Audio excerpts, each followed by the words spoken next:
Então, eu peço para a Marluza se apresentar, né, novamente, para todos nós e iniciar a apresentação. Depois nós continuamos nos outros itens de pauta. Por favor, Marluza. Ótimo. Todos me escutam? Me ouvem bem? Eu sou Marluza Gorga, tá? Eu trabalho há 4 anos aqui na Corsan e na diretoria de Meio Ambiente e Sustentabilidade. Ela é uma diretoria nova, né, aqui na Corsan. Só deixa eu iniciar o compartilhamento de tela da apresentação aqui. Então, ela é uma diretoria nova aqui na Corsan. Vocês estão vendo a apresentação?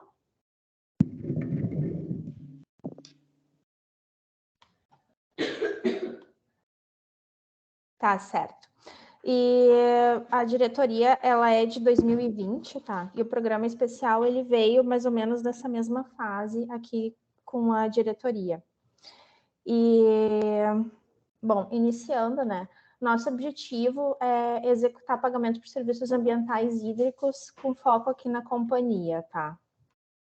Então, contextualizando, falando um pouco sobre a companhia, para que vocês entendam a importância desse trabalho, nós atuamos em 317 municípios aqui no estado do Rio Grande do Sul, o que corresponde a 64% dos municípios, tá? É um volume bastante significativo de municípios, né? E nós estamos nas 25 bacias hidrográficas do estado, que também é muito importante que a gente leve em consideração esses aspectos de questões da água. Nós possuímos, para mantermos todo esse sistema, 232 pontos de captação superficial, dos quais 99 correspondem a captações diretas, né? 114 captações em barragens e 19 em nascentes. Além disso, para contribuir com o abastecimento de todo esse sistema, 215 municípios eles contam com captação subterrânea. Marluza, tu pode pôr em tela cheia, por favor? Ele já está em tela cheia. Espera aí, que eu vou compartilhar de novo. A gente está vendo a barra lateral.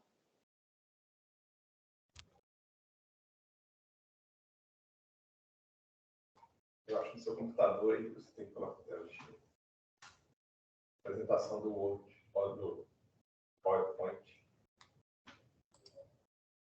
Deixa eu ver aqui o que está acontecendo.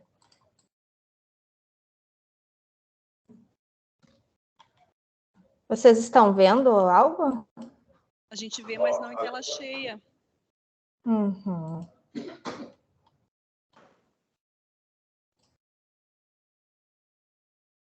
Deixa eu fazer novamente. É um PDF? Não, mas eu posso colocar em PDF, que eu acho que fica melhor até. Só um instante que eu vou pegar o arquivo em PDF aqui. Fica, né, com Ctrl L. Uhum.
Aqui aparece que está compartilhando, mas acho que vocês não estão vendo nada, né? Não, não estamos.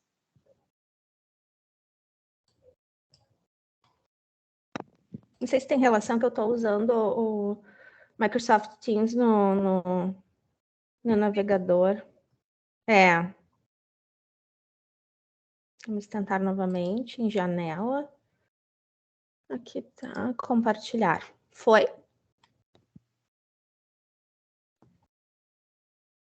Não, caiu. Se não conseguir, faz como tu estava fazendo então, né? Pra gente ganhar tempo. É que a gente vê muito pequeno daqui. Uhum. Vamos ver.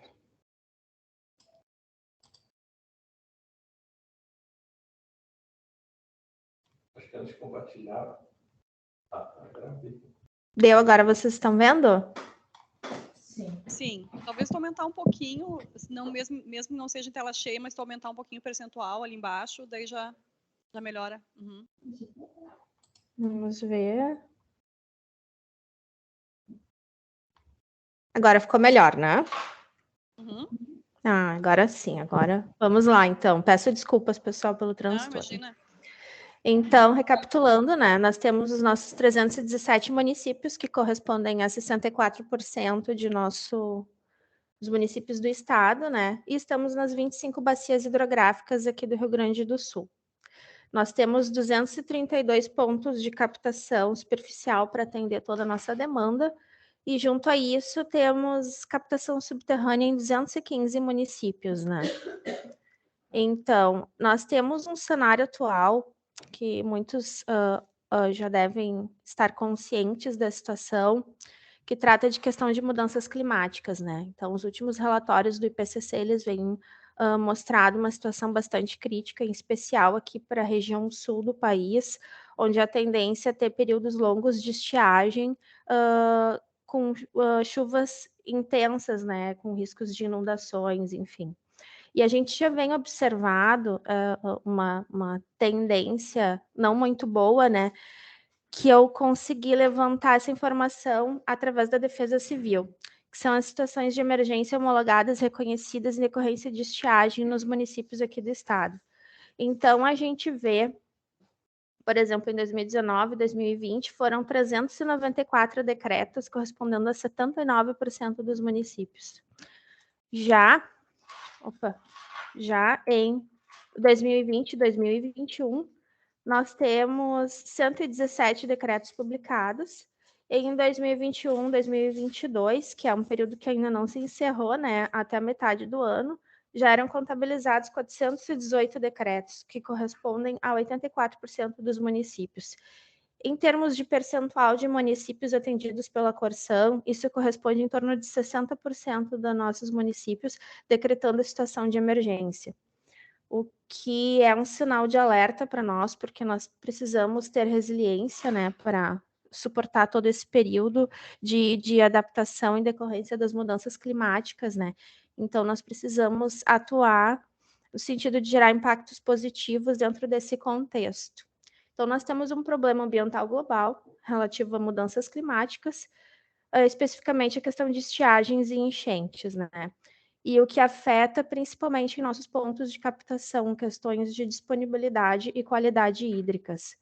Então, pensando nisso, né, a Corsan ela já vem atuando com ações mitigatórias, com relação a assessoramento de barragens, aumento e construção de novas barragens e de barramentos nos pontos de captação, melhorias nos níveis de reservação e, inclusive, uso de caminhões-pipa em determinados locais, né?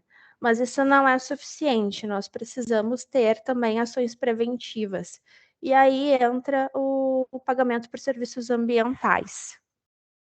O pagamento por serviços ambientais, ele é um instrumento econômico voluntário que visa remunerar as ações de conservação e restauração do meio ambiente, seguindo o princípio protetor e recebedor.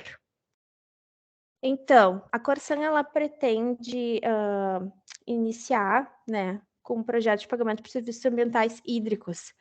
Então, trabalhando no sentido de proteção e restauração de nascentes e seus percursos, de matas ciliares, fazer uso de manejo sustentável da terra, uso de biodigestores, fossas sépticas, soluções individuais adequadas, né, Tudo isso visando uma maior disponibilidade hídrica, recarga do lençol freático, disponibilidade hídrica de águas superficiais também, a questão de melhoria na qualidade da água, e todas essas ações e esses resultados gerarão benefícios tanto para a sociedade quanto para a companhia em nossos pontos de captação.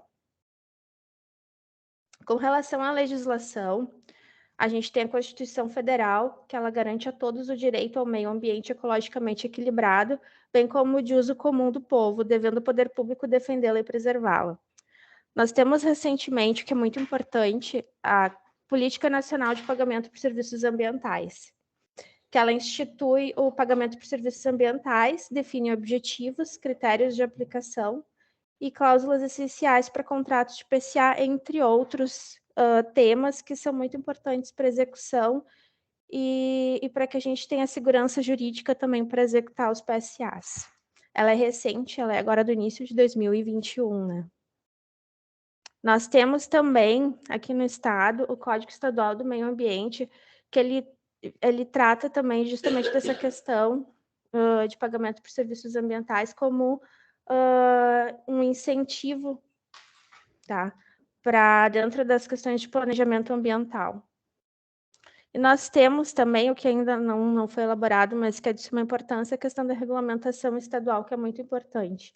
E muitos municípios já têm a regulamentação municipal, o que é muito importante também para a segurança jurídica da execução dos projetos da companhia, né?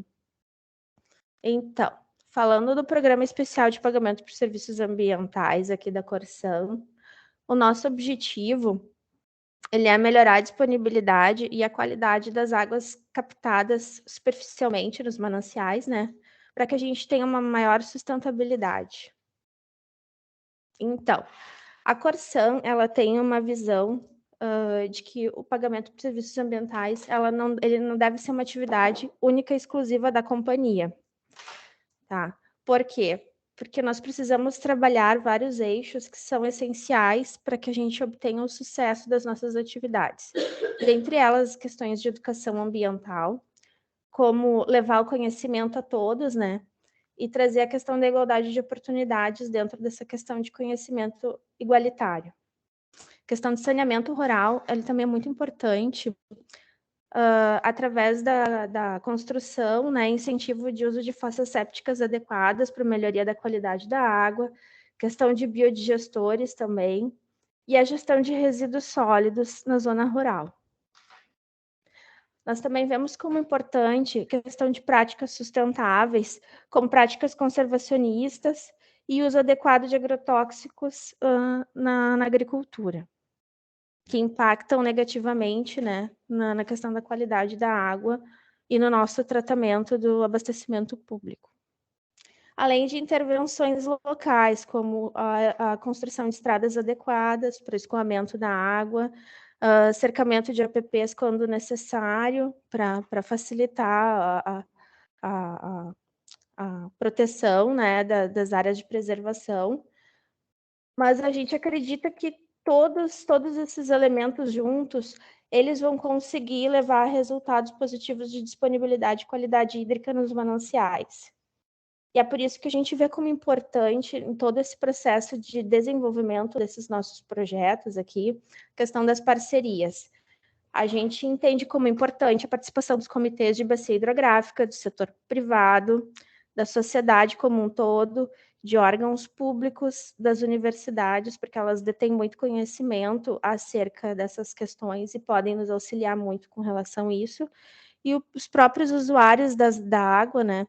Porque é um bem comum de interesse a todos, né? Então é importante a participação de todos através de parcerias para que a gente obtenha o sucesso nos projetos executados. Então, pensando nisso, nós iniciamos um projeto ali no município de Venâncio Aires, nosso projeto piloto. Ele ocorre através de um termo de cooperação técnica com a Unisc, ali na subbacia do Arroio Castelhano. Então, todas as ações, os estudos, eles são executados a montante do nosso ponto de captação. Dentro da companhia, tá? Nós dividimos o pagamento por serviços ambientais em 3 momentos, tá? A primeira fase dele, que já se encerrou agora no início do ano, ela teve a caracterização e o mapeamento dessa região ali no município de Venâncio Aires. Nós realizamos análises qualitativas da água em pontos estratégicos para a gente avaliar, né, os impactos, as atividades necessárias para que a gente obtenha resultados positivos, né, no ponto de captação. Nós executamos todo um planejamento desse PSA e uma definição de um método de valoração, é uma calculadora, né, para que a gente tenha aí uma melhor qualidade do pagamento para esses proprietários ali naquela região. Então, posteriormente a isso, a gente está iniciando agora, finalizando as questões assim, mais burocráticas para iniciar mesmo a atividade, que é a fase 2, juntamente com a Unis, que também quer executar o PSA em si, que envolve a questão do pagamento e do acompanhamento dessas áreas a serem recuperadas. Além disso, nós pretendemos expandir para outras 4 bacias do estado, para que a gente tenha um know-how de como executar, tendo diferentes situações, né, dentro do estado, porque cada local tem as suas particularidades e a gente precisa adquirir o conhecimento técnico para executar pagamentos por serviços ambientais de forma mais simplificada. E a partir daí, então, a gente vai conseguir, numa terceira fase, implementar isso como um processo dentro da companhia, né? Para que a gente tenha uma área responsável, tenha todo um fluxo de processos para executar essas atividades de forma rotineira aqui dentro da Corção. E uma questão muito importante que a gente destaca do projeto é sobre a questão da responsabilidade socioambiental. Então, quando a Corção, pensando no eixo central dela, em termos de ODS, que é o 6, de água potável e saneamento, quando a gente fala em PSA e em parcerias, nós podemos atingir em torno de 16 objetivos do desenvolvimento sustentável. A gente pode atingir questões de erradicação de pobreza, saúde, bem-estar, educação de qualidade, questões de igualdade de gênero, questões de, por exemplo, ação contra a mudança global do clima, vida na água, enfim, diversas ações fomentando os objetivos do desenvolvimento sustentável podem ser executadas com a companhia e com as parcerias que nós podemos vir a construir no decorrer desse caminho. Então, nós vemos como muito importante a questão da responsabilidade socioambiental. Então, dentro do nosso projeto, nós incluímos questões de fortalecimento de igualdade de gênero. A gente sabe que nas zonas urbanas já não é tão simples essas questões e que isso é muito mais acentuado na zona rural. Então, a gente pretende, através do licenciamento da região e outras questões, fomentar e fortalecer essas questões de igualdade de gênero nessas áreas atingidas pelo PSA. Além disso, a Corção ela já tem um know-how, um conhecimento bastante bacana sobre educação ambiental. E a gente quer contribuir de forma positiva para o desenvolvimento sustentável dessas regiões, né? A gente tem os nossos multiplicadores ambientais, a gente que já atua em escolas, em vários eventos. A gente tem o H2 hoje, que é uma plataforma bastante importante, que a gente pode levar até eles, e várias outras ações junto com futuros parceiros que a gente pode executar, justamente levando impactos positivos para toda a região. Além disso, a gente pensa na questão da inclusão social e equidade de oportunidades. Nós acreditamos que essas parcerias elas vão nos dar a possibilidade de levar a oportunidade de todos terem a mesma chance de participar de um PSA e de terem resultados positivos. Então, isso também é um quesito muito importante dentro do nosso projeto. Além disso, basicamente a Corção, na lógica de hoje, ela atua na zona urbana, fornecendo serviços de abastecimento público e esgotamento sanitário. Então, nosso objetivo é criar relações positivas, tanto econômicas, sociais e ambientais, de sustentabilidade, né, entre essas áreas urbanas, periurbanas e rurais. Porque hoje nós reconhecemos todo o valor desses serviços ecossistêmicos prestados pela zona rural para que a gente mantenha e tenha resiliência e qualidade dos nossos serviços prestados. Então, essa questão dessas relações positivas é muito importante a gente fortalecer. Além disso, a gente vê como fundamental o incentivo de práticas agrícolas resilientes, uma vez que essas ações, elas são fundamentais para que a gente tenha uma melhoria no fluxo de água e recarga de lençol freático e dos mananciais, que são essenciais para os serviços de abastecimento, né? E tudo isso vai levar a melhorias na eficiência dos nossos processos de tratamento de água. Então, ao passo que nós teremos em nossos pontos de captação uma água de qualidade e disponibilidade hídrica melhores, a gente vai ter redução dos nossos insumos, redução de lodo gerado e uma água de qualidade melhor para os nossos clientes, né? Além disso, todo esse movimento, essas parcerias, elas vão gerar impactos positivos com relação à gestão sustentável e ao uso eficiente desses recursos hídricos envolvidos no projeto, né? Além de criarmos resiliência a riscos relacionados ao clima e catástrofes naturais. Então, essa é a apresentação do nosso trabalho. Agradeço vocês e me disponibilizo para esclarecimentos. Obrigada, Marluza. Eu já me inscrevo aqui, já tenho um questionamento que eu gostaria de saber quantas áreas, né? Para a gente ter uma ideia, assim, o que compõe essa primeira etapa do projeto em Venâncio Aires? São o número de produtores ou qual a extensão em áreas, só para a gente ter uma ideia, né, de qual que é a extensão desse projeto piloto. Sim. Esse primeiro momento em Venâncio Aires, a gente pretende trabalhar com 25 produtores no primeiro ano e mais 25 produtores no segundo ano. No segundo ano, desculpa. E daí, a partir daí, progressivamente, ir aumentando esse escopo, né?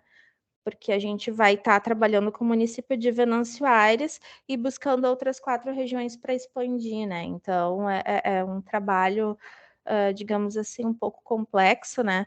Mas eu acho que já é um número significativo. A gente tem o caso ali de Vera Cruz também, né, que é bastante importante, que a própria Unisc vem executando, e eles têm resultados bastante positivos, né? Então, eles já têm todo o know-how para nos auxiliar com relação a isso, né? Então, é bem possível que a cada ano a gente incorpore mais participantes ou tenha outros tipos de benefícios aí, né? Tá, ok. E eu tenho ainda mais uma pergunta. Qual o valor por hectare, por exemplo, que é pago, assim, em média? Sim. A calculadora, ela varia, tá? Ela varia conforme a questão do valor da terra em cima das atividades que o produtor já executa ali em termos de sustentabilidade. Então, quanto mais ações ele tem, área APP protegida, com já reflorestada, se ele tem práticas conservacionistas, enfim, vários elementos que fazem parte dessa calculadora, ele consegue chegar ao 100% do valor ali do hectare que a gente vai estipular com base no valor de mercado daquela região, entendeu? Então, assim, depende muito, é muito relativo com relação à região e com relação às ações do produtor, né? Que o objetivo é que a gente incentive eles a fazerem, a terem várias práticas, né? Sustentáveis ali dentro da propriedade para que eles atinjam o valor máximo possível dentro do hectare. Perfeito. Muito obrigada, Marluza. Eu peço aqui para a Kelly me informar se há alguns inscritos. O pessoal está aberto. Se alguém tiver alguma pergunta, vamos aproveitar a presença da Marluza aí com esse caso, esse case aí da Corsã.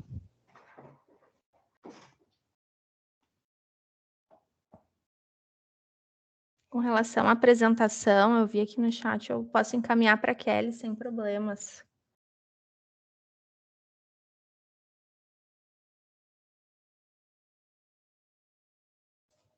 Claudinei, por favor. Boa tarde a todos. Eu não sei se foi comentado, se eu me passei, talvez, peço desculpas, mas quem são os parceiros locais lá nesse projeto? Tem parcerias, tem instituições parceiras, sindicatos, enfim, Mater. Quais são as parcerias no entorno desses produtores junto com a Corsã? Sim, assim, lá no município de Venâncio Aires, a prefeitura, ela tem atividades bastante importantes com relação a isso. Eles têm um comitê de nascentes, tá? Então, nós temos ali a Unisc, esse comitê de nascentes, já temos interesses de algumas empresas privadas, tá, ali da região, em que a gente precisa, claro, fazer alinhamentos e para que eles realmente participem, né? Temos a Emater, que também vem desenvolvendo um trabalho ali na região, mas, assim, um detalhe muito importante, né, é que cada região vai ter uma característica de parceiros, né? Então, ali em Venâncio Aires já está bem bacana, eles já tinham algo construído, o que é muito importante para que a gente obtenha o sucesso também, né? Porque existe toda uma parte de engajamento dessas partes interessadas, e ali no município de Venâncio Aires isso já existia, né? Então, a princípio, neste primeiro momento, porque até o momento a gente só fez o mapeamento da região, né? Eu acho que nós já temos resultados bastante positivos e várias outras entidades com interesse em participação, né? A gente já tem também um apoio do Ministério Público, tá? Inclusive para uso de um aplicativo deles, que é o Águas para o Futuro, que ele mapeia as nascentes, né? Que a gente vai utilizar no projeto. E eu acho que essas construções de parcerias, elas vão ocorrendo ao decorrer do projeto, né? E quanto mais engajamento, melhor, né? Mas daí, à medida que as próprias partes interessadas vão vendo o desenvolvimento, vão vendo que ele está acontecendo, que ele está tá andando, né? Vai ter mais gente interessada em participar, né? Isso é bem bacana para a gente. Joel, por favor. Boa tarde a todos. Primeiro, cumprimentar a Corsã, a Marluza, pelo excelente trabalho. A gente sabe o quanto é difícil implementar PSA nos municípios e quantas resistências a gente tem que superar para saber que a gente está produzindo água para o futuro. A minha pergunta é bem específica. Como é que tu consegue arregimentar os parceiros locais privados para que eles possam estar participando desse projeto e também colaborando no pagamento dos serviços ambientais? E como a Corsã foi explicado, mas eu gostaria que tu tocasse de novo, como ela mapeia as necessidades, ou ela já vai direto para os municípios onde já tem algum trabalho desenvolvido quanto ao mapeamento das nascentes. Eu falo por isso porque aqui em São Leopoldo se começou um processo de mapeamento de nascentes com excelentes resultados, viu? A gente conseguiu mapear uma quantidade enorme de nascentes. Então, é mais ou menos nesse sentido. Como arregimentar os parceiros privados locais e como a FEPAM escolhe as áreas de interesse para aplicar o programa. Bom, Joel, assim, a gente... São duas situações, eu acho, que essa questão de seleção de áreas, tá? Nesse primeiro momento da Corsã, nós estamos em um projeto piloto, tá? Projeto piloto, inclusive, caracterizado como inovação aqui dentro da companhia, tá? Neste momento, nós visamos locais onde a gente consiga obter resultados. Para que a gente obtenha resultados, a gente precisa já ter algum tipo de interesse, algum tipo de movimento na região, tá? Então, por isso que Venâncio Aires foi um caso muito importante para nós, porque já existia todo esse movimento lá dentro, né? Mas, um segundo momento, tá? Nosso objetivo é ter o know-how de como executar, porque a gente vai alinhar isso com todo um plano de segurança hídrica, né? Alinhar com questões de soluções baseadas na natureza, com todo o mapeamento de risco dos nossos pontos de captação, para que a gente selecione as áreas de risco e crie todo um mapeamento de stakeholders, de engajamento desses stakeholders, para que a gente consiga envolvê-los e fazer todo um movimento de PSA dentro dessas regiões onde serão avaliadas como críticas dentro de um plano de segurança hídrica. Mas esse é um segundo momento, em que a gente já vai ter um know-how de como executar um PSA. Porque a grande dificuldade do PSA é justamente a exclusividade de cada local. Cada local tem uma peculiaridade, tem um aspecto do ponto de captação que a gente vai ter que focar, seja a questão de agrotóxicos, seja a questão de turbidez. Então, cada aspecto desses vai levar a gente a fazer todo um processo investigatório da região para avaliar quais são as principais ações que devem ser tomadas, estudos técnicos, por exemplo, de áreas onde vai ter onde vão ser prioritárias para que tenham um impacto positivo maior. Tudo isso vai ser avaliado, né? Então, assim, são ações muito específicas, tá? E com relação aos parceiros, a gente vem construindo isso, né? A gente precisa elaborar tudo com segurança jurídica e tudo mais, né?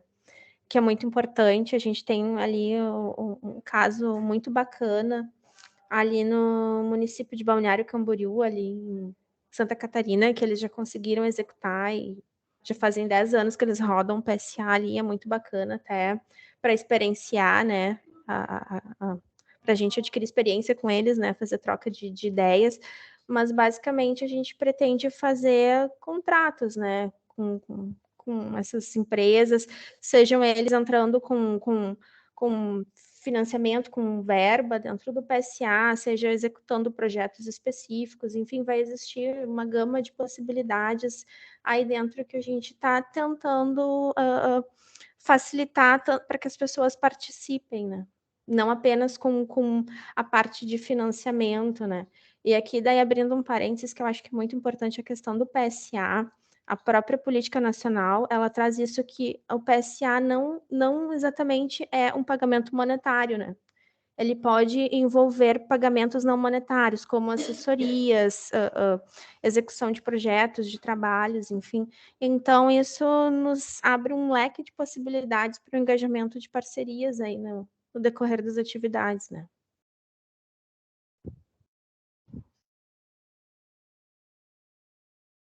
Tá ok, então, obrigada, Marluza. Não temos mais nenhum inscrito. Alguém ainda gostaria de contribuir? Bem, então, agradeço muito a Marluza pela apresentação, né, pelo excelente trabalho também da Corsan, né, parabéns, e que a gente consiga replicar isso em todo o estado, né, e fazermos mais PSAs em todo o nosso estado. Muito obrigada, Marluza. Agradeço muito e a oportunidade aqui do Comitê Sinos de apresentar o trabalho para vocês. E nós estamos disponíveis para esclarecimento de dúvidas que venham a surgir, qualquer outra informação que vocês julguem importantes. Eu vou deixar aqui no chat o meu e-mail, tá, pessoal? Qualquer coisa é só vocês entrarem em contato comigo, tá bom? Muito obrigada. Tá ok, obrigada. Então, voltando à nossa pauta, né? Continuação da nossa pauta.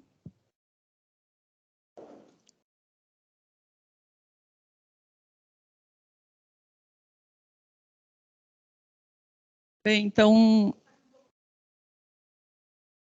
assim.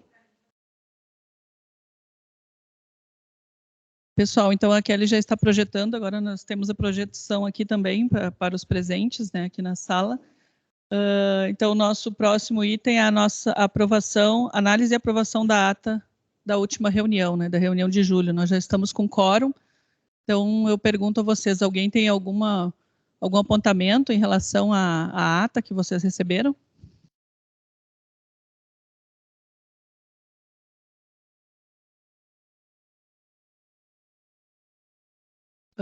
Não havendo nenhuma manifestação, então consideramos aprovada por unanimidade, tá ok? Nós tínhamos invertido a pauta, né? Então a qualificação nós já tivemos. Nós tínhamos um outro assunto em pauta a respeito de uma notificação que na última reunião da CPA foi definida como estratégia pedir esclarecimentos aqui para a plenária de hoje, mas por um pedido da Comusa, então nós retiramos da pauta e esse assunto vai ser tratado na próxima CPA. Só para vocês entenderem por que a pauta está um pouco diferente, sem esse item. Então, o próximo item, antes de entrarmos, né, na continuação da nossa pauta, eu quero ver com vocês se alguém tem algum assunto geral para inscrever, para nós tratarmos no final hoje da reunião.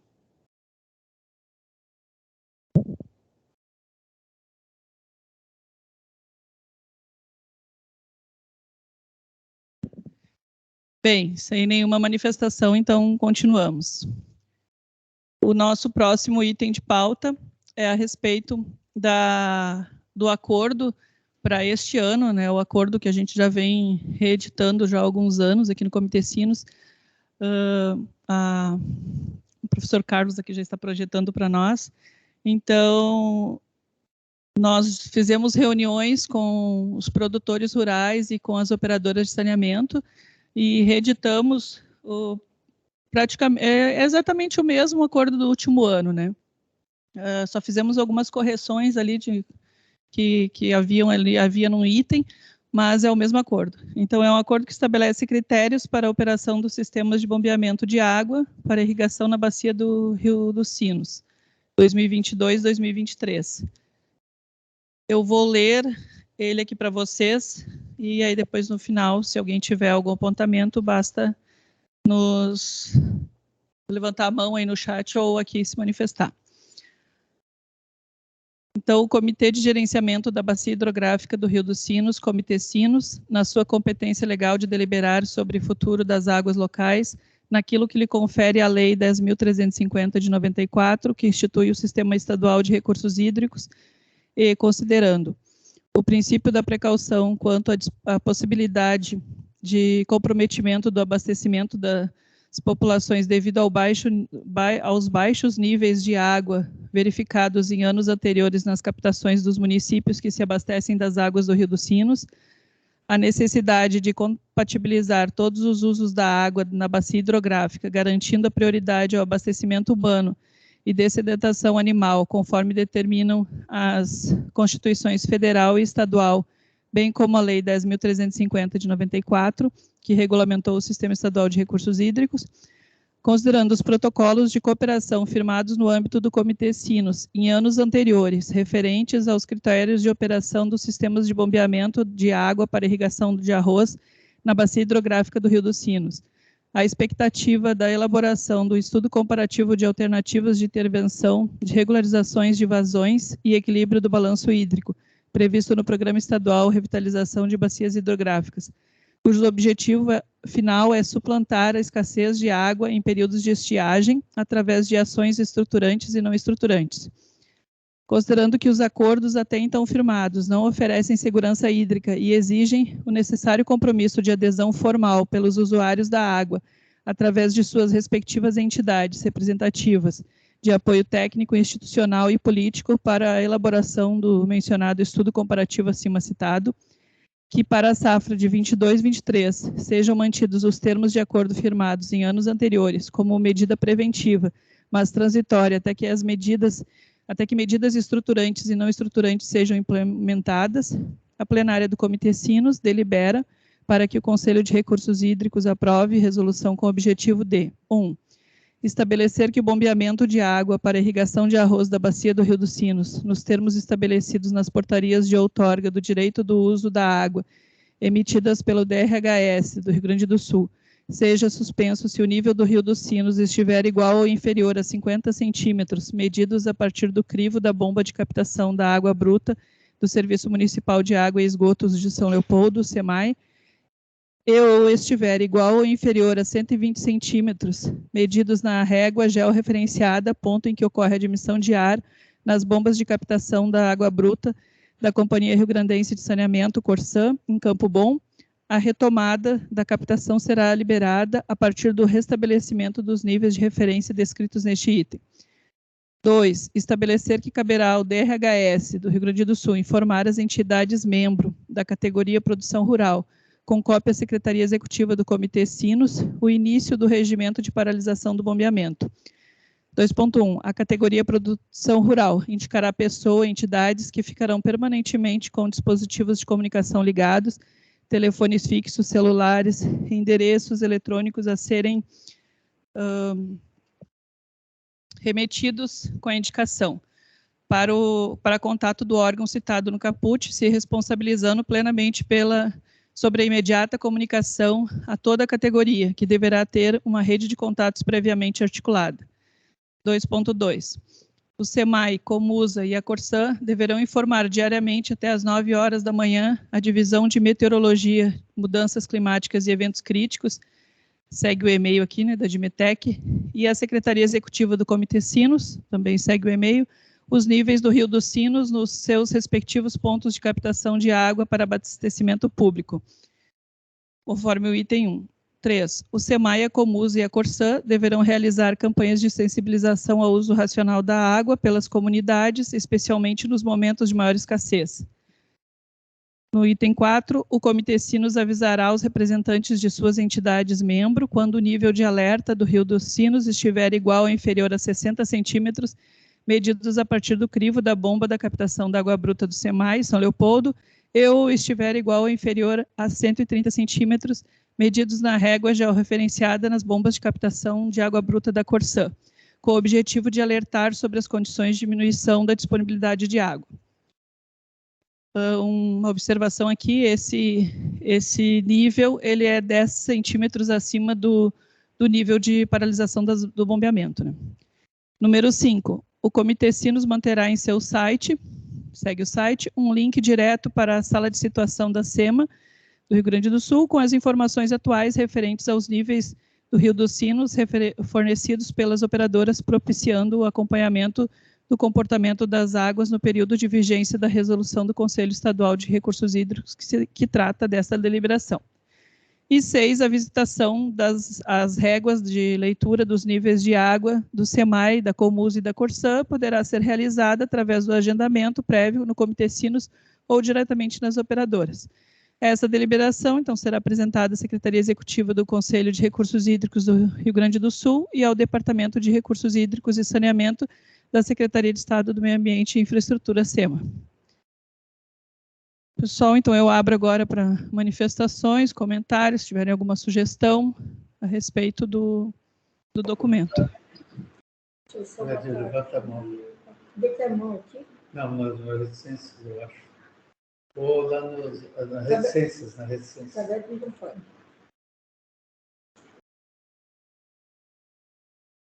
Silvio, por favor. Vídeo.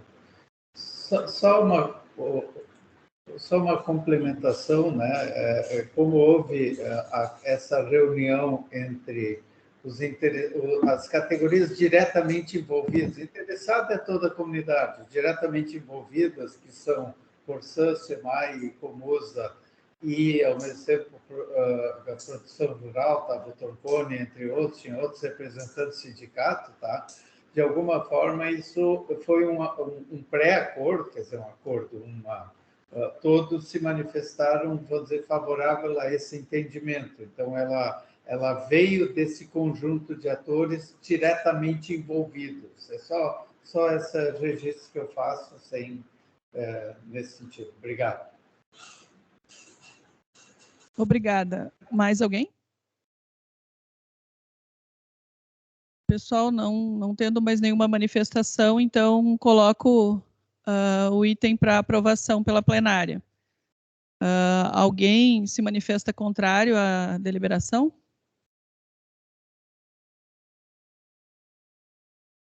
Bem, então, sem manifestações, então consideramos aprovada por unanimidade. Muito obrigada. Próximo item.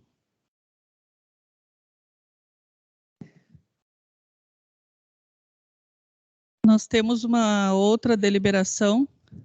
Eu acabei não falando da anterior, após a reunião com as entidades envolvidas, nós também discutimos essa deliberação na CPA, né? E assim como essa segunda deliberação também foi preparada e discutida na CPA.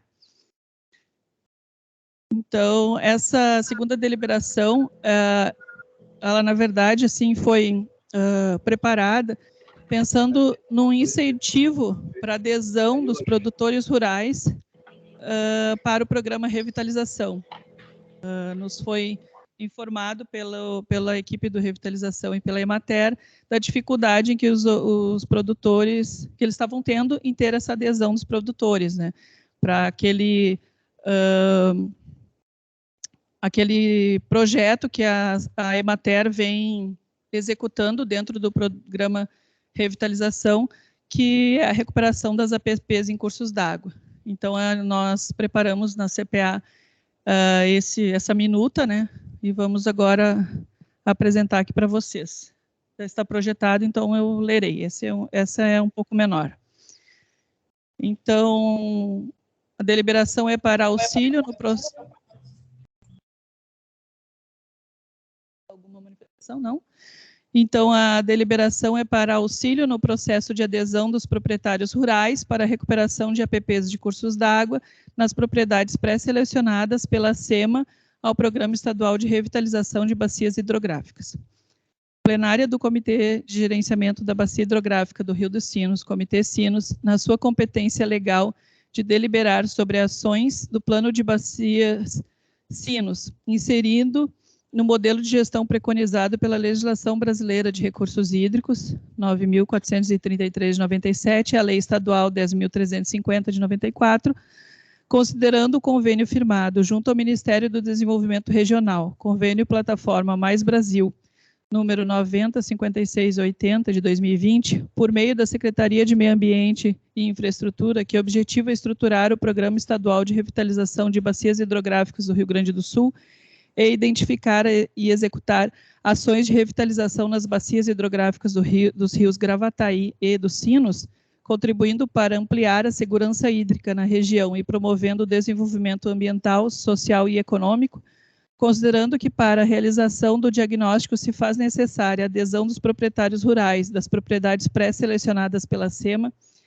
considerando o relato realizado pela equipe do Programa Estadual de Revitalização de Bacias Hidrográficas do Rio Grande do Sul sobre as dificuldades encontradas pelos técnicos da Emater Ascar do Rio Grande do Sul em obter a adesão dos proprietários rurais pré-selecionados às ações de recuperação de APPs de cursos d'água, considerando estabelecer estratégias de auxílio ao Programa Estadual de Revitalização de Bacias Hidrográficas do Rio Grande do Sul, por meio da proposta de resolução a ser aprovada pelo Conselho Estadual de Recursos Hídricos do Rio Grande do Sul, através de deliberações conjuntas entre os comitês Gravataí e Sinos, delibera os produtores rurais que aderirem ao projeto de recuperação de APPs em cursos d'água devem ser preferencialmente selecionados em uma futura implementação do pagamento por serviços ambientais, PSA, devem ter suas propriedades cadastradas no CAR para que tenham prioridade na análise com vista à emissão do certificado de regularização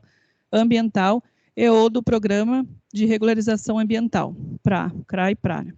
Assim como no Decreto Estadual 52.701 de 2015, dispensa de outorga para os desassoreamentos, recomenda-se para o DRHS a análise da possibilidade de um decreto de dispensa de outorga para atividades específicas do Programa de Revitalização. Abro agora para vocês, para considerações a respeito dos itens da deliberação.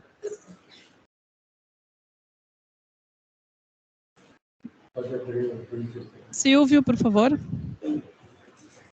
Assim, eu tenho só algumas dúvidas. Tá? Primeiro, selecionados para uma futura implementação do PSA. Tá? Futura de quem? Tem alguém? Por Santa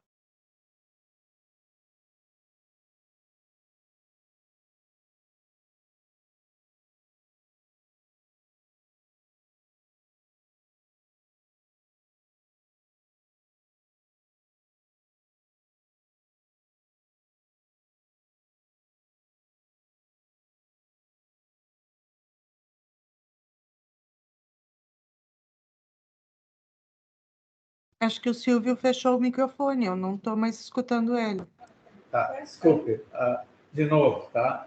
O PSA, vamos dizer assim, que está dito futura implementação, me parece um artigo sem efeito, tá? Porque não tem nada, com exceção desse programa da piloto da Corsã em Venâncio Aires, que diga que em curto ou médio prazo vai ter PSA, só um comentário. Segundo, a questão da sugestão da RHS de um decreto de dispensa e outorga para atividades específicas do programa de revitalização. Não seria melhor, não sei, a gente,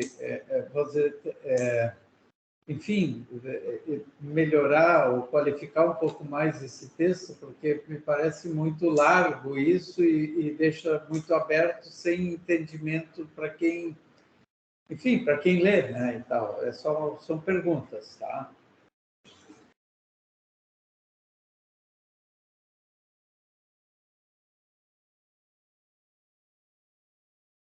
Dando sequência à pergunta do Silvio, né?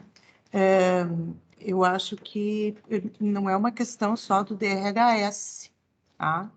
Porque as áreas de APP, que são fora dos recursos hídricos, não são realmente de competência do DRHS, e sim tanto do DBio como da FEPAM.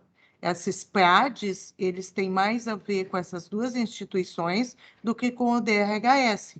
O DRHS, no decreto estadual, tem a ver com a dispensa de desassoreamento, que é dentro do recurso hídrico. E daí sim tem outorga, né? Que no caso daí tem o decreto que estabelece os procedimentos. Mas para essas atividades de revitalização que tem a ver com as margens dos recursos hídricos, eu acho que tem outros agentes que estão envolvidos que não apenas o DRHS.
Eu não estou ouvindo mais nada, tudo mudo.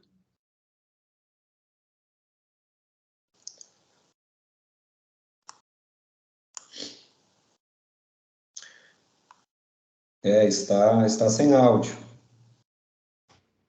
Não, Claudinei, eu estou te ouvindo. Eu acho que as pessoas é que estão todas com o áudio desligado. Eu não ouvi se foi aberta a oportunidade de palavra para mim. Eu não ouço nenhum retorno. Talvez nós que estejamos no virtual estejamos nos ouvindo.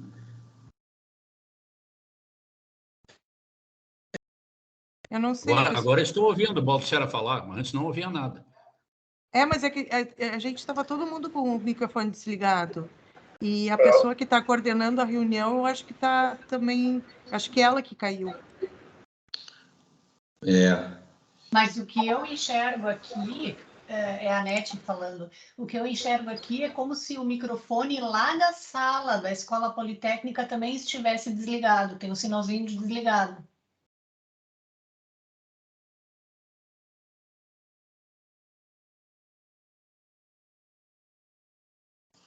Acho que vamos escrever no chat. Tá, boa ideia. Aparentemente, os que estão online estão fazendo Vocês me ouvem agora? Sim, agora sim. Sim. Então foi aqui mesmo, realmente. Agora mas tu nos ouviu? ouviu? Esse microfone desligado aí da Unicinos. Tá, então a palavra agora é com o Claudinei. Por favor, Claudinei. Não, só brevemente fazer uma contextualização muito rápida, e até o colega da Emater da coordenação estadual, o Antônio Borba, também está presente, ele pode me auxiliar, né? Um pouco assim dos avanços e das dificuldades que as equipes da Emater vão enfrentando à medida que o programa avança e nos contatos que as equipes estão fazendo com aqueles produtores, com aqueles imóveis que foram apontados inicialmente pela equipe da SEMA como imóveis que são abaixo de 4 módulos fiscais e com foco de visitação. Então, se atingiu, e aí o Borba pode reforçar, não sei se o Borba está me ouvindo aí, se atingiu por volta de 50% da meta que está estabelecida para a bacia Sinos. É uma meta de 50 hectares de recuperação de APPs, as margens de cursos d'água, e é por volta disso. O Borba pode trazer exatamente o número que se alcança agora. E são contatos, são visitações, são metodologias que elas contemplam a livre adesão desses proprietários. Muitos dos visitados, eles acabam não aderindo, enfim, esperando para depois e tal.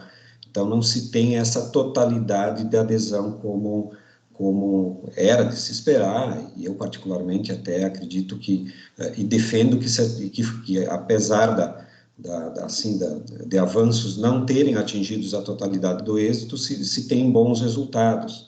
Então, só contextualizar nesse sentido. Não sei se o Borba está ouvindo, poderia até complementar a informação para que a plenária pudesse também ficar mais ao par dos números que vocês têm aí na coordenação.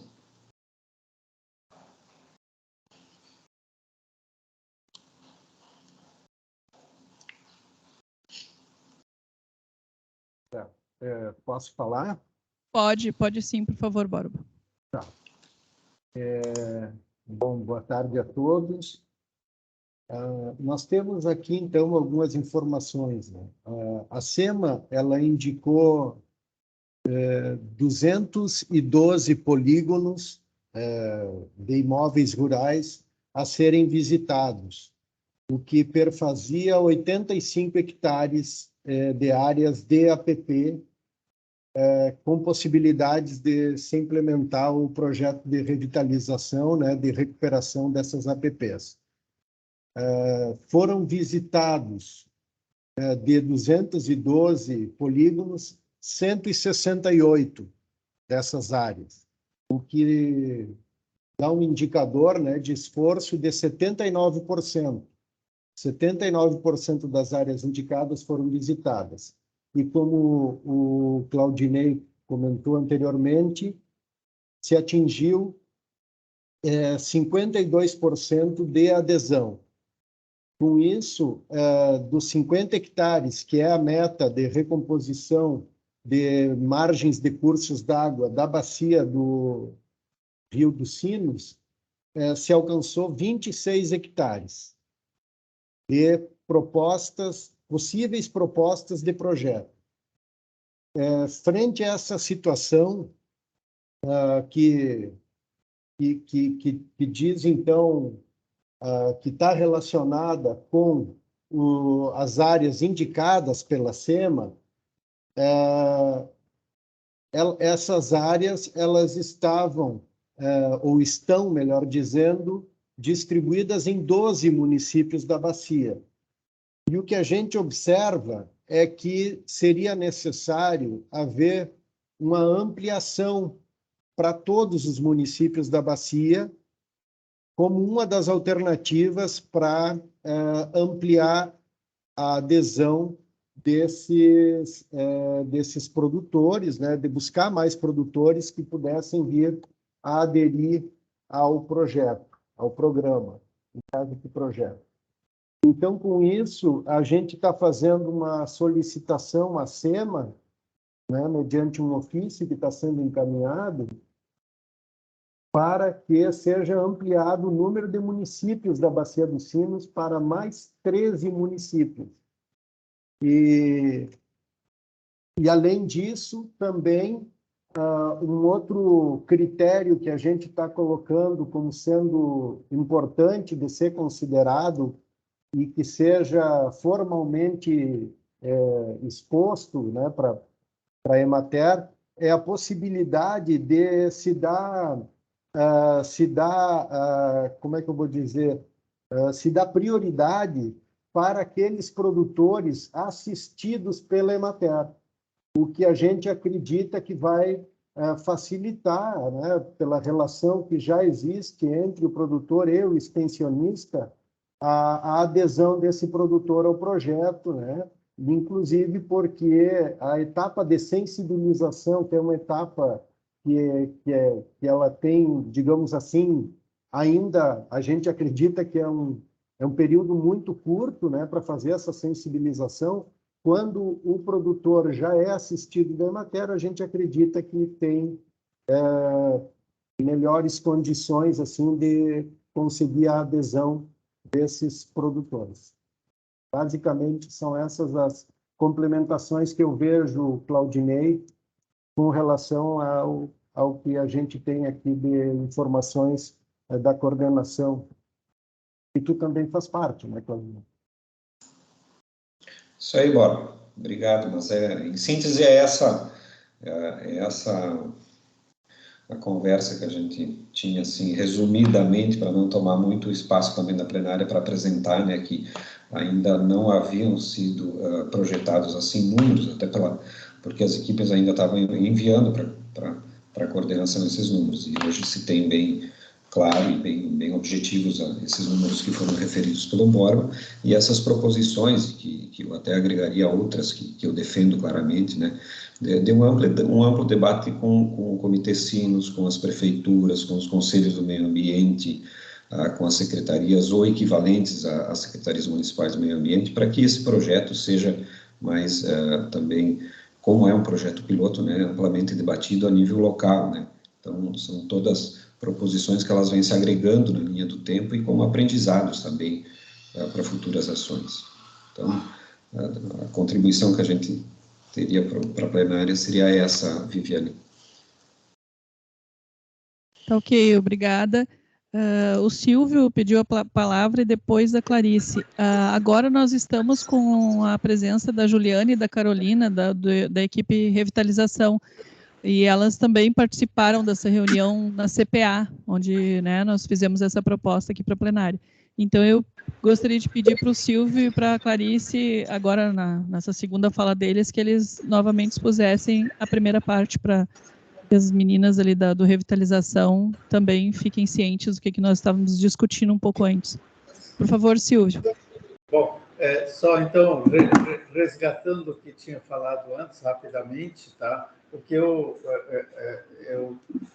tinha dúvida dessa colocação da futura implementação do PSA, que, em tese, fora aquela iniciativa da Corsã já apresentada, e que é lá um piloto lá na bacia lá em Venâncio Aires, né? Ela não...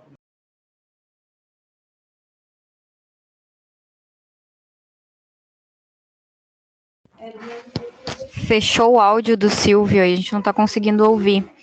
Deixa de se mexer. Bom, de novo, tá? Rapidamente, eu não sei onde parou, mas vamos lá. Só resgatando o que eu disse, a pedido, tá? É que a futura implementação, vou dizer, preferencialmente selecionadas para PSA, ela é inócua porque não há perspectiva, é só uma opinião. E segundo, vamos dizer assim, a dispensa de outorga, vamos dizer assim, para atividades específicas, talvez devam ser mais detalhadas para não ficar muito largo. E o que eu diria, assim, primeiro, eu quero dizer que o mérito da proposta é bem interessante. Quero cumprimentar a iniciativa, só talvez a questão da forma da deliberação que deva ser um pouquinho mais aprofundada. É só isso. Obrigado. Obrigada, Silvio. Clarice, por favor. Bom, a minha sugestão é no sentido de alterar aquilo que está colocado ali mais embaixo, né?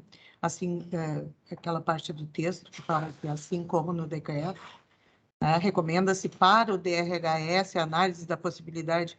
Eu entendo que essa normativa não caiba ao DRHS, e sim à SEMA em si, né? Que ela deve sair, talvez, como uma instrução normativa, implementando o programa específico, né? E abrangendo todas essas questões, colocando essas questões que o Borba falou, né? De dar prioridade para os atendidos pela Emater, colocar as questões de dispensa de licenciamento, né, e dispensa de outorga, todos numa instrução normativa referente a este programa de revitalização, né, dessas propriedades na Bacia dos Sinos. Então, eu entendo que não é um decreto, e sim uma instrução normativa, né, que o instrumento correto seria este. E editado pela SEMA e não pelo DRHS. Tá, ok, obrigada. A gente gostaria de, inclusive, pedir para que cada um que contribuiu, como vocês receberam por e-mail, né, podem contribuir ali por e-mail mesmo, respondendo para nós, principalmente o Borba, né, que apontou diversas questões ali relacionadas à Emater, para que a gente discuta daqui a 15 dias na CPA. O pessoal da equipe Revitalização, Caroline, Juliana, vocês querem a palavra? Boa tarde a todos.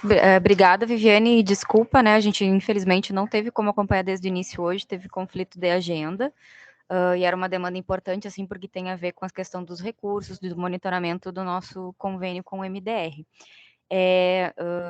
Também, né, não sei exatamente os pontos que a Emater colocou, mas acredito que tenham sido com relação às informações que eles já nos encaminharam ali no mês de julho, né, os levantamentos das propriedades, das dificuldades e os pedidos, né, de adequação, que a gente até já passou um retorno para eles que preliminarmente, assim, ainda não nos manifestamos, mas temos compreensão da necessidade dessas adequações.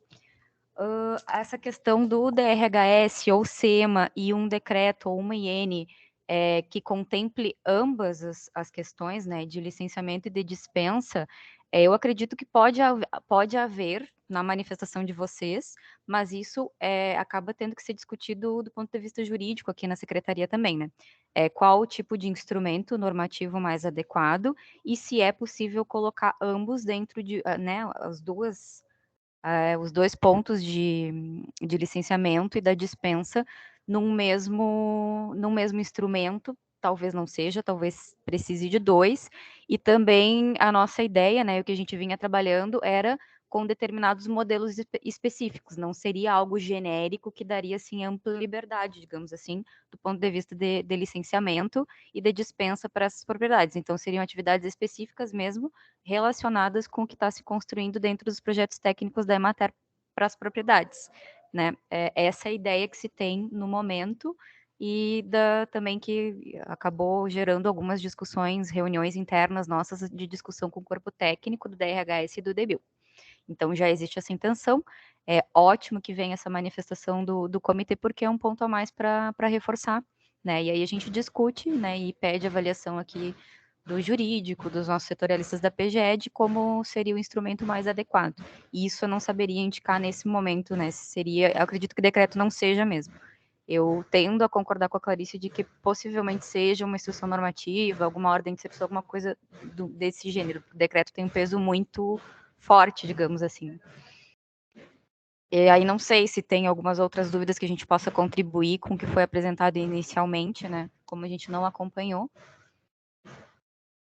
Aí eu pediria que repetissem a dúvida.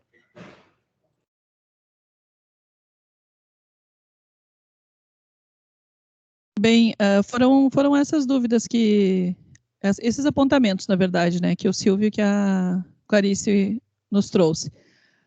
Então, eu peço... agora tem mais alguém.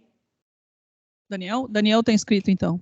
Por favor, Daniel. Eu só sugiro que isso retorne à CPA para que seja revisado e que passe na próxima plenária. né? Porque tem essa questão do decreto, né? Inclusive a gente discutiu isso na CPA. Nós tivemos também a presença das meninas da revitalização, que estão hoje aqui presentes. Então, tem algumas coisas que a gente tem que amadurecer, né? Diante desses apontamentos de hoje, eu acho que passa pela CPA e depois retorna para a plenária. E não tem condições de fechar, eu acho que essa deliberação hoje, penso eu.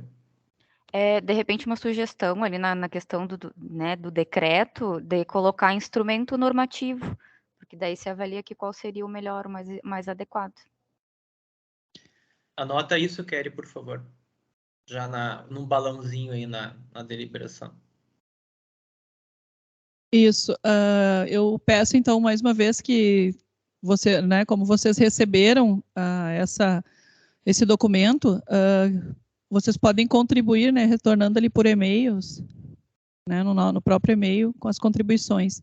E nós levaremos novamente a CPA e traremos na próxima plenária, então. Mais alguém sobre esse assunto? Ainda tem alguma manifestação agora?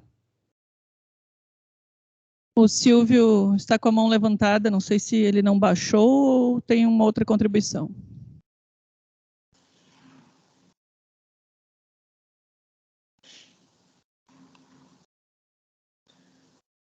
Se me permite, Viviane. Claudinei, sim, Claudinei, por favor. Se me permite, aí falando como membro da CPA, aproveitando que tem a equipe da SEMA, aproveitando que também tem um Borba aqui pela matéria, e membros da CPA, se pudesse, e tivesse disponibilidade de agenda, evidentemente, que alguém da SEMA, que alguém o Gabriel, o próprio Borba, mais alguém da Emater pudesse também acompanhar essa reunião da CPA para também ir contribuindo no arredondamento dessa versão, porque é a terceira vez que já se vai debater a mesma deliberação. Então, se a direção do comitê se nos enxerga como possibilidade que pudesse ser aberto espaço a acompanhar dessas equipes, acompanhamento dessas equipes também. Apenas uma proposta. Perfeito, Claudinei. Acho que é extremamente pertinente, já que já ficou sinalizado que será na próxima CPA, a gente já conta com a presença de todos. Já anotamos aqui, então, para convidar todos esses indicados agora. O pessoal da matéria e da equipe Revitalização. Qual é a data da próxima CPA? Só para a gente já ir se organizando?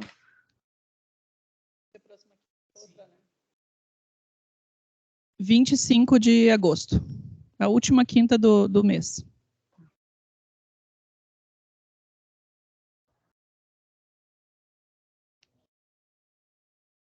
Às 14, né, Viviane?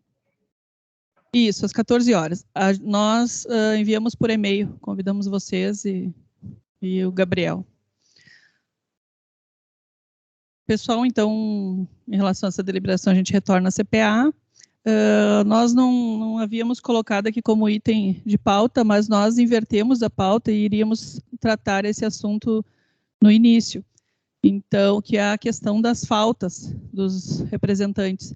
Então, agora a Kelly vai apresentar qual é a nossa situação hoje, né, com todas as reuniões que nós já tivemos nessa gestão, e vai nos explicar também, reforçar, né, novamente os itens que nós temos no nosso regimento, né, como funciona a questão das justificativas e qual é o procedimento quando ocorre 3 faltas. Então, vou passar agora a palavra aqui para a Kelly.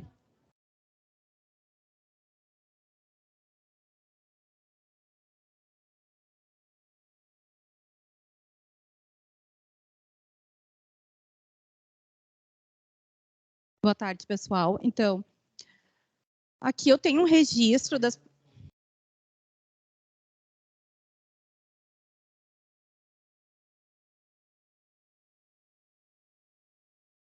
Está projetando? Tá. Aqui eu tenho um registro, então, das presenças das reuniões de 2022. Esse registro, ele é um registro cru. O que eu chamo de um registro cru? No final do ano, algumas instituições, eles me pedem, né, o número de horas prestadas por reuniões, presenças. Então, esse é o registro que eu acabo utilizando para, no final do ano, encaminhar essas informações para as instituições membros do comitê. Como é que a gente... Aqui nós temos... eu botei por cores para ficar mais fácil de visualizar. nós temos em verde presentes, né? Amarelo eu coloquei a falta justificada e em vermelho a falta. Pelo nosso regimento interno, 3 faltas consecutivas, as instituições elas são notificadas, né? Informando que um membro ele esteve ausente em 3 reuniões anuais, consecutivas não, desculpa, anuais do comitê.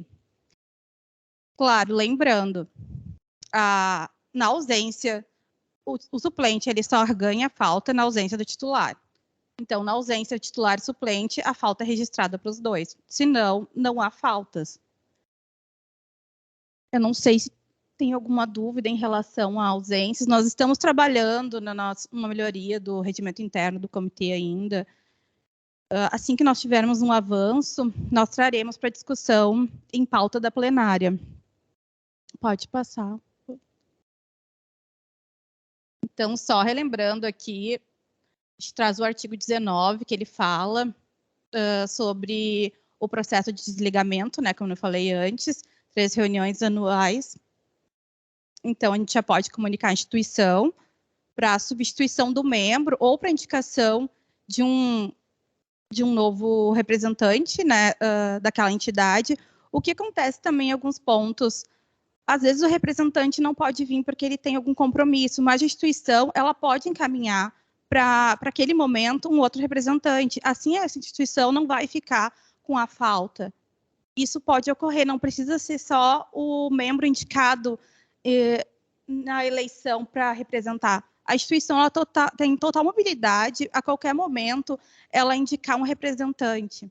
Então, isso é muito importante que vocês tenham ciência disso para não acabar ficando com essas faltas pendentes, né? E a gente ter que entrar em contato com a instituição depois. Seria isso. Não sei se alguém tem alguma dúvida em relação. Senhor Flávio, por favor. Muito boa tarde. Só para reforçar a justificativa, eu sei que a Kelly já recebeu da senhora Viviane Nabinger, Sim. do Cimborsul. Hoje, por motivo de força maior, ela não pôde comparecer. Só para reforçar de público isso aí. Muito obrigado. Sim. Hoje esse foi um exemplo que até vou utilizar hoje para ilustrar. A Viviane Nabinger, ela é representante da Cimborsul, ela não pôde estar presente hoje, encaminhar um ofício indicando o senhor Flávio como representante nessa plenária. Então, a instituição ela não ganha falta, né? Isso pode ocorrer em qualquer momento. E também a justificativa, ela não precisa ocorrer antes da reunião, ela pode ocorrer na próxima reunião também. Ela tem até a próxima reunião para o membro encaminhar uma justificativa de ausência na reunião, porque pode acontecer um contratempo, né, no dia, no caminho da reunião, então ela pode ser realizada posteriormente, depois. Preferencialmente por e-mail, porque eu consigo deixar registrado no banco de dados do comitê. Mais alguma dúvida? Não?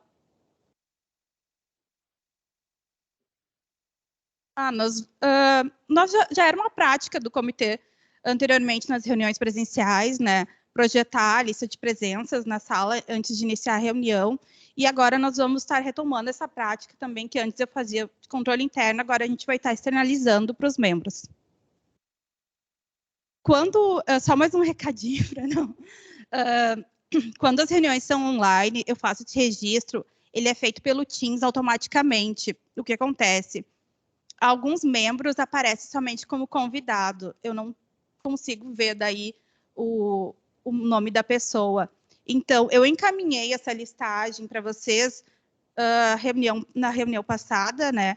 Eu vou reencaminhar de novo também, e eu peço, se houver algum erro ali, se tem, às vezes, uma presença que não está marcada, eu peço que vocês me informem para eu poder corrigir. Obrigada.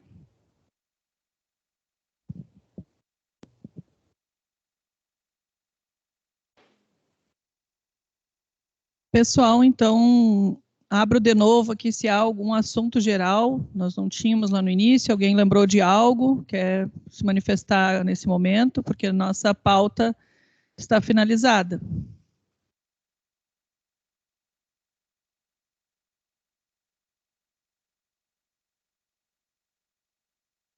Bem, então, diante da não manifestação. Isso.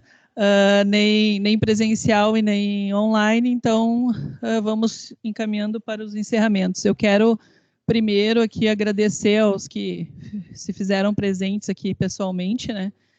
É muito bom a gente começar a retomar essas reuniões presenciais, né? Isso também é importante, né? Para nos vermos, falarmos e termos um debate mais olho no olho. E também preciso agradecer aqui a nossa secretaria executiva, nossa jornalista aqui que organizaram tudo muito bem, a Kelly e a Magali. E calma que eu não cheguei lá no final ainda.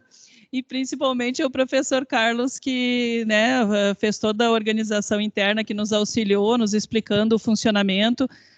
Peço também desculpa pelo atraso, mas nós tivemos que esperar aí uns 10 minutos para conseguirmos nos organizar aqui no início.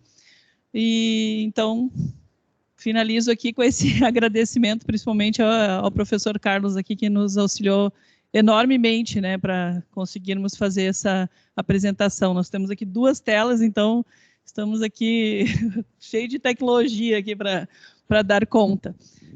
Peço desculpa se em algum momento a gente teve algum problema, né? Eu acho que nós perdemos o áudio aqui umas 2 vezes, mas é a primeira vez que nós usamos, né, todo esse aparato aqui. Então, mas acho que deu tudo certo, né? Acho que conseguimos vencer a nossa reunião.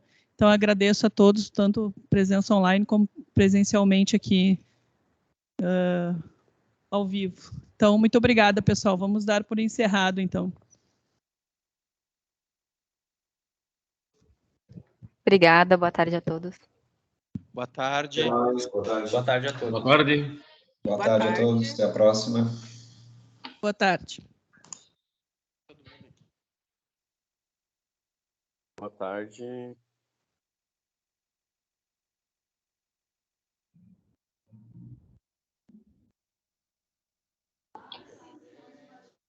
Mais para cá, para sair todo mundo lá.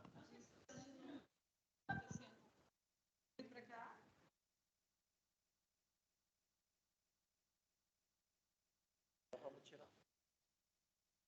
Mais para cá, mais para cá. Quem quiser. Aquela câmera.